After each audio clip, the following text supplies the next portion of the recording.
नमस्कार, मी शांतीलाल सरतापे।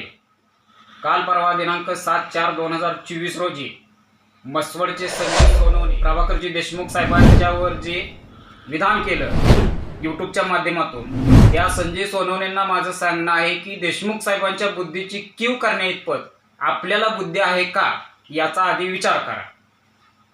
कारण जर आपल्याला बुद्धी असती तर ज्या प्रभाकर देशमुख साहेबांना देशाच्या 2 प्रधानमंत्र्यांनी पुरस्काराने सन्मानित केले, अशा देशमुख साहेबांवर बोलण्याचं आपण धाडस केलं नसतं।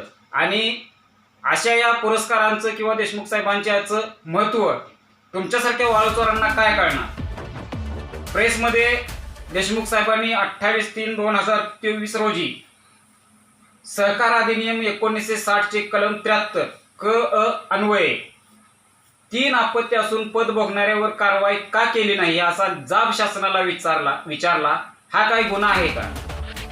आपण ज्या पद्धतीने नगरसेवक पदाची उमेदवारी मिळावी म्हणून देशमुख साहेबांवर जी टीका टिप्पणी करण्यात वेळ घालवता, याच्यापेक्षा आपण जर आपल्या घराकडे लक्ष दिले असते तर कदाचित टाकीवर घरच्या लोकांना स्वयंपाक करण्याची वेळ आली नसती।